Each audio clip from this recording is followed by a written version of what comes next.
سلام أهلين لي في اليوم عندي لكم وصفة لوبيا خضراء بطريقة مختلفة وراح تجي بنينة وسهلة. واش راح نسحقو شوية زيت مع مغرفة كبيرة تاع مارغرين، نخليوهم يتقلاو وتكون النار ناقصة بزاف، ومنطون نكونو غسلنا اللوبيا الخضراء ونحطوها ونحركو بالعقل برك. لازم اللوبيا الخضراء طيب لنا مليح مليح. شوفوا كيف رانا نديرو، نحركوها غير بشوي ونغطيو عليها ونخليوها، ونكونوا ايضا نقينا بطاطا مقليه تاعنا نحطوها في جهه كما راكم تشوفوا، ونخليوها شويه خشينه. وبعد نبداو نديرو في الطماطم، نديرو حبه طماطم كبيره ولا نديرو زوج حبات صغار، ان طماطم خادمتها من قبل.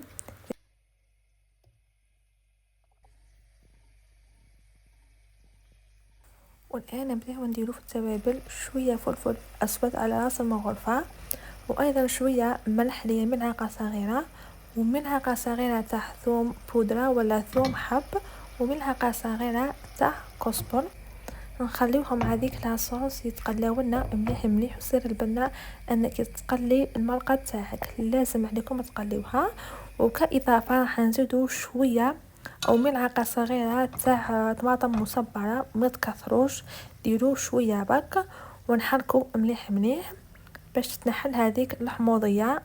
شوفوا البنات قليوها مليح مليح. وراح نزيدو السر تاع المرقه باش تجيب لينا اللي هو جامبو ما نستغناش عليه.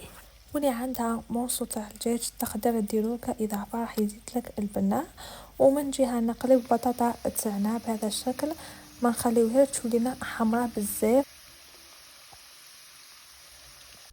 والان نمرقو بثلاث كيسان ماء او 4 كيسان، ولازم تكون اللوبيا طايبه مليح، وايضا فيريفيو باللي راهي طابه. تكون ما طيبش مليح راح يفسد الطبق تاعكم وتجيكم واحد الزي هكذا. خليوها طيب واحد النص ساعه ولا 45 دقيقه، كل واحد اللوبيا تاعها كاين اللي طيبه وكاين اللي مش طيبه. والان نبداو نحطو في البطاطا المقليه من الفوق وندخلوها في لاصوص كيما راني ندير انايا، يعني تبعوا الخطوات كيما راني ندير ديروا نتوما.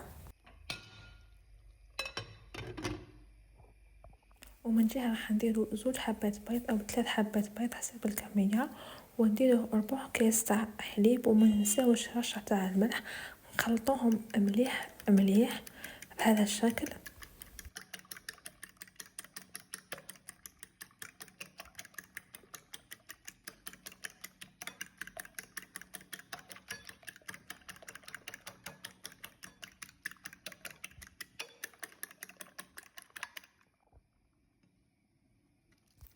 والان حندير جبن المبشور اي نوعيه تحبوا تستخدموها ولا اللي مجربينها، واللي ما عندوش جبن مبشور تقدروا ديروا جبن طري، يعني كل واحد واش متوفر في البيت تاعو، ونوزعوها بهذه الطريقه على كامل المرقه تاعي.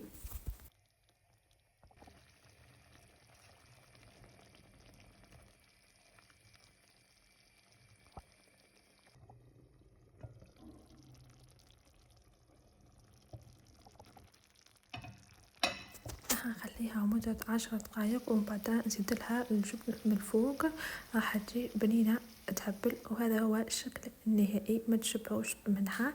لأول مرة تشوف قناتي ما تنساش تعمل لا فيديو كومنتي وتبارطاجيو لا فيديو مع حبيباتكم وصحاباتكم، سورتو المبتدئين راح يتعلموا يعني اساسيات الطبخ ما تبخلوهمش.